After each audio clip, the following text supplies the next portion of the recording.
Master মশাই ভালো আছেন তো? এই কণ্ঠস্বরে তন্দ্রাচ্ছন্ন মাস্টার মশাইয়ের চোখ খুলল। কি রে তুই?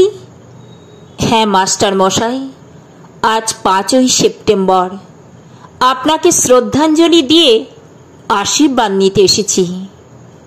বস। কেমন আছিস?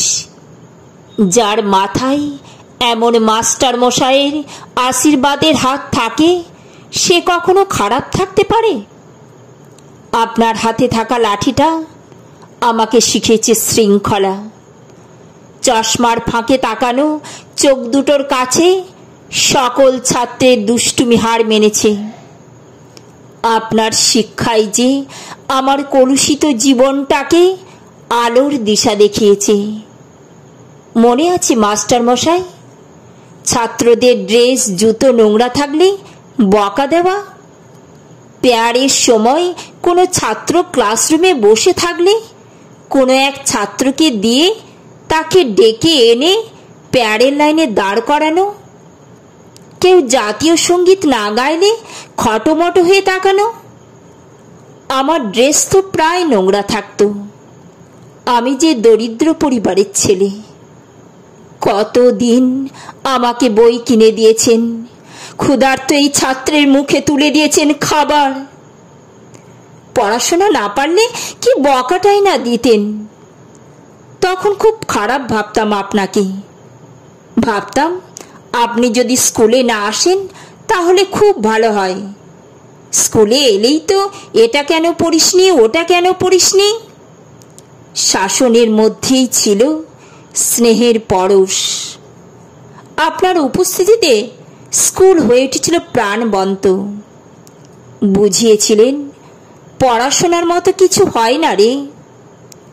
বলেছিলেন বুকস আর true friends who never leaves আস।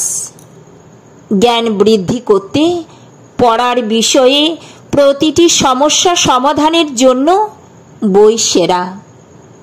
বই কেবল পড়লেই হবে না, জ্ঞান অর্জন করে প্রকৃত মানুষ হতে হবে। রবীন্দ্রনাথ ঠাকুরের 7 কোটি সন্তানেরে হে মুগ্ধ জননী, রেখেছ বাঙালি করে মানুষ করনি। এই উক্তিটি আক্ষেপের সঙ্গে বারবার আপনার মুখে শুনেছি। তখন এর অর্থ বুঝতে পারিনি। কোথায় ছিল ব্যথা আজ বুঝতে পারি। আমি জানি হাজার বকাটে ছেলে আপনার স্পর্শে খাঁটি সোনা হবে। তাই তো আপনাকে নিতে এসেছি কিছু অসহায় শিশুদের সুন্দর ভবিষ্যৎ গড়ার জন্য। মাস্টার মশাইয়ের চোখ জলে ভিজে গেল। বলল, জানিস এতদিন আমার অনেক আক্ষেপ ছিল, কত দীর্ঘশ্বাস ফেলেছি। ভেবেছি এত বছর শিক্ষকতা করলাম, কিন্তু একজনকেও প্রকৃত শিক্ষা দিতে পারলাম না। আজ মনে হচ্ছে না, সে শিক্ষা ব্যর্থ হয়নি।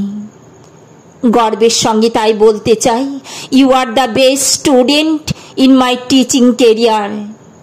চল, কোথায় নিয়ে যাবি চল।